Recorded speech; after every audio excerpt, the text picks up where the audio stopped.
Hey Film Boss, welcome back to Film Feature 43. Today we're going to do another 43 Facts video. We've already talked about Disney's Bronze Age and Disney's Renaissance, so today we're going to talk about another era, the Disney post-Renaissance. So without further ado, let's get into talking about the facts. So the Disney post-Renaissance takes place between Fantasia 2000 and 2007's Meet the Robinsons.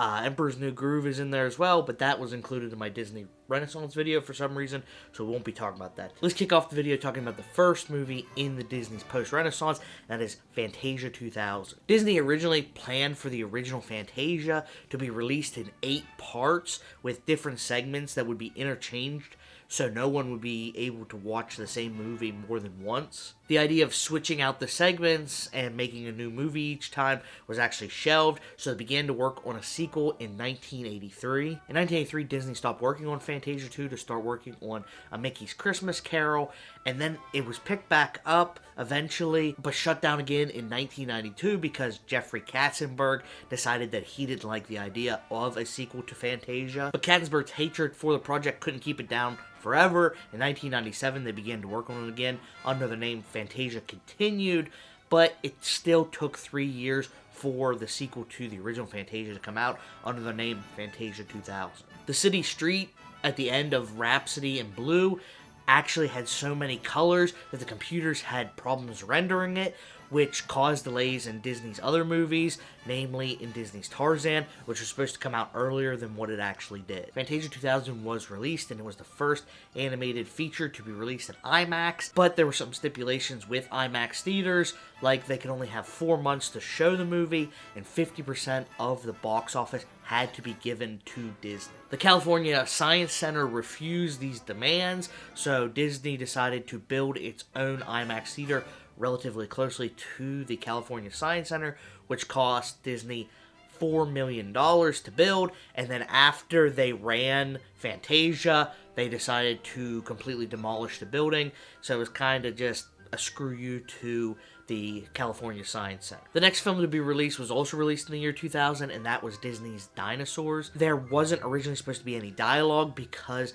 Disney didn't want there to be any confusion with the Land Before Time and its 30 sequels, but Michael Eisner said that a movie with dinosaurs not talking the whole time would be pretty boring, so he insisted that there be dialogue added. The meteor that hits the planet at the end of Dinosaurs was supposed to be shot in the beginning of the movie, hurtling towards Earth as kind of an indication of doom to come, but the movie Armageddon actually had shot that already, an identical scene, so the dinosaurs shot was scrapped. The next animated film to be released by Disney was Atlantis, The Lost Empire, and the gentleman who made the Atlantean language for the film, Mark Okrand, actually made the Klingon. I specialize in Klingon language studies.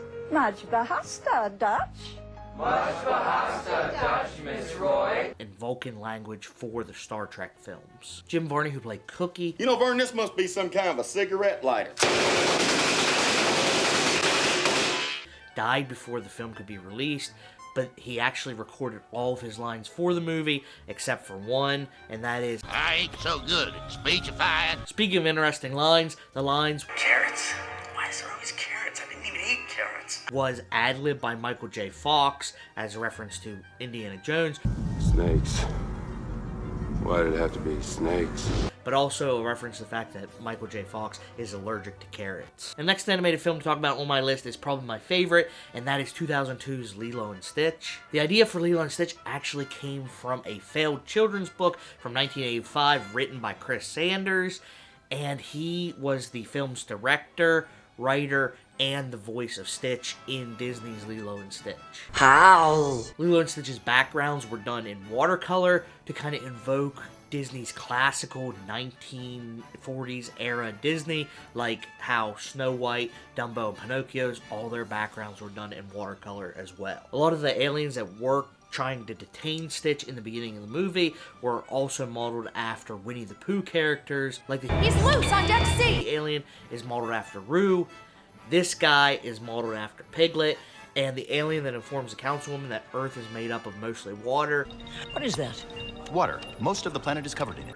Is modeled after Tigger. Other Easter eggs to Disney films include Nani having a picture of Mulan in her bedroom, which director Chris Sanders was actually a writer on Mulan as well. There's a picture of Mickey Mouse in Lilo's room, as well as 3 Mickey circles on Jumbo's platform and Gantu's ship, as well as there being the A113 license plate on Nani's car, the fire truck, and the gas truck, which is obviously a reference to the Cal Art Studios classroom that a lot of animators studied in. The Thanksgiving picture at the end of the film while the credits are rolling is a reference to Norman Rockwell's Freedom from Want, and there is a Dumbo stuffed animal that can be seen in Lilo's room during the movie, and that is a reference to the fact that animators said that this movie was going to be this generation's Dumbo because Dumbo was released as a low-budget film in the 1940s after 2 flops that Disney partook in, just like Lilo and Stitch was going to be in the 2000s. Just like the original Dumbo, the Dumbo for our generation, Lilo and Stitch, was supposed to be a lot darker.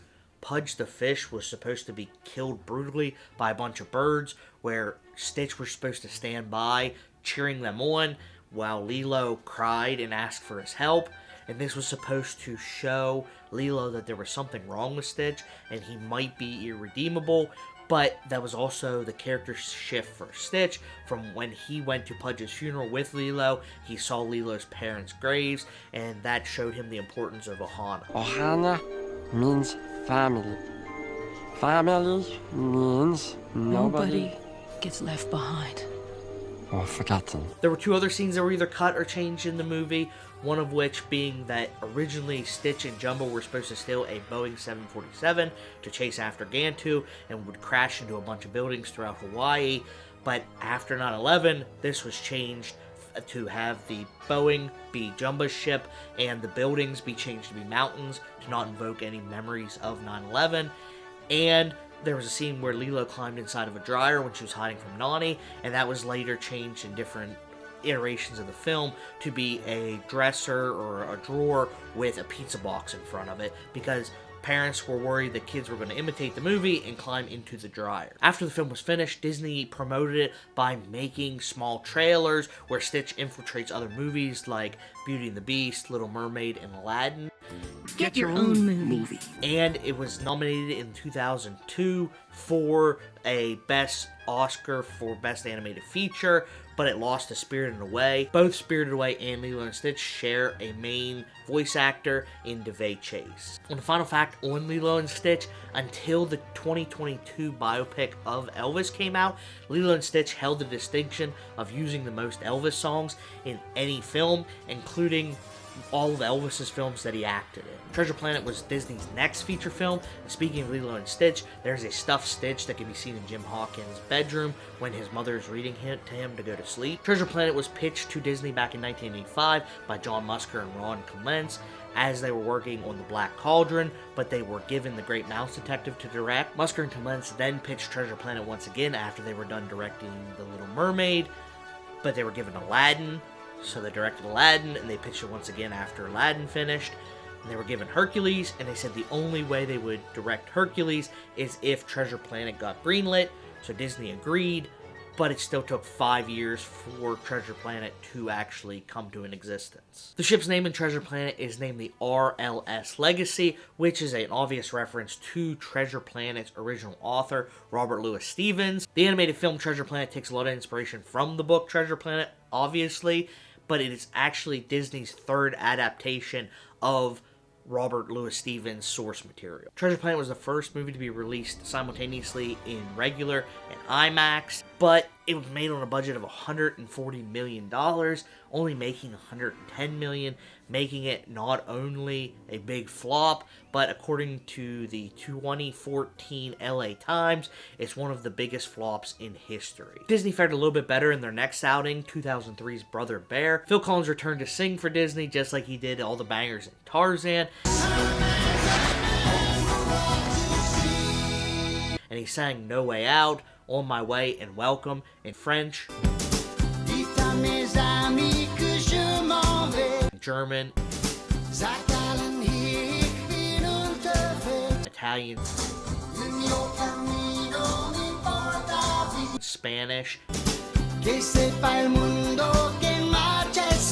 in English, just like he did a lot of the songs in Tarzan, and he also did No Way Out in Japanese. While Keenan and his brothers are fishing for salmon, a mammoth busts through the netting, and a clownfish can be seen, which is a reference to Disney Pixar's Finding Nemo, marking it the first Pixar character to be seen in a mainstream Disney film. And a TV sequel was supposed to be completed by Disney's Heritage Project, which also contained projects and TV series for The Emperor's New Groove and a sequel to the Robin Hood cartoon. Director Pete Michaels and writer Bart Jeanette were tasked for writing the TV series, and it was supposed to come out pretty close after the film was released, but the movie was still in theaters, and Disney would only allow them to have one copy of the film, which they had to check out like a library, watch, do their writing for the series, and then return as soon as possible. Jeremy Suarez, Dave Thomas, and Rick Moranis were all set to reprise their role, but Joaquin Phoenix was going to be replaced by Will Friedle, who you would know as Ron Stoppable, because he didn't want to come back for a TV series. But Disney decided to scrap all of the Heritage projects except for The Emperor's New Groove, which its sequel series was called The Emperor's New School. And coming off of one of the post-Renaissance highest highs came the post-Renaissance lowest lows in the 2004 film Home on the Range. The original idea for the film Home on the Range was supposed to be a young kid in a ghost town fighting off supernatural ghostly cattle rustlers, but it was changed in rewrites to more of what we got today. The original idea actually came about in 1995 and was reworked in 1999. Didn't get released until another 5 years later with all of Disney's other projects. Home on the Range was Dennis Weaver, aka Chester from Gunsmoke's last Western they starred in before that he died, which is kind of sad if you think about it, because on a budget of $110 million, Home on the Range only made $76 million and led to a 5-year freeze of Disney traditional animation. The next animated movie by Disney was the CGI-heavy Chicken Little, and in the original draft and recording of the movie, Holly Hunter, aka Elastigirl, was supposed to voice Chicken Little. That is just a house, settling. And did all of the voice acting for it, but Disney decided that Chicken Little was going to be a dude, so they replaced her with Zach Braff. Don Molina, who voiced Fish Out of Water, did so by talking into a tube into a full cooler of water. And Chicken Little was the last film that Don Knotts filmed before his death in 2006. Chicken Little was the first Disney film that Patrick Stewart was able to voice in. Fish out of water? Since he was busy with Star Trek in the 1980s and 1990s, Disney asked him to be in every single one of their animated films, from Black Cauldron to Tarzan, and some in the post-Renaissance. For the purposes of this video, he was offered the role of Jumba in Lilo and Stitch, and Mr. Arrow in Treasure Planet, and the King of Atlantis in Atlantis the Lost Empire. And wrapping up Disney's first standalone venture into CGI, Chicken Little was the last feature animated film to be released on VHS. The last Disney animated film we're going to talk about in this video is Disney's Meet the Robinsons. When John Lasseter came on as Disney's CCO, he watched what they had for Meet the Robinsons, he hated the villain and most of the plot, so over 10 months, 60% of what they had was scrapped and was rewritten and reshot and re-recorded to suit Lasseter's vision. Also reworked for the film was Lewis's voice, because Daniel Hansen, who originally voiced Lewis, due to all the reshoots, his voice had changed in between when filming originally started and by the time they did all the reshoots, so he was replaced by Jordan Fry and redubbed the lines over by Jordan Fry. So that's all the facts I have about the Disney post-Renaissance. If you want me to do more Pixar films or any other time period of Disney, let me know down in the comments, and as always, thanks for watching, and I'll see you in the next one.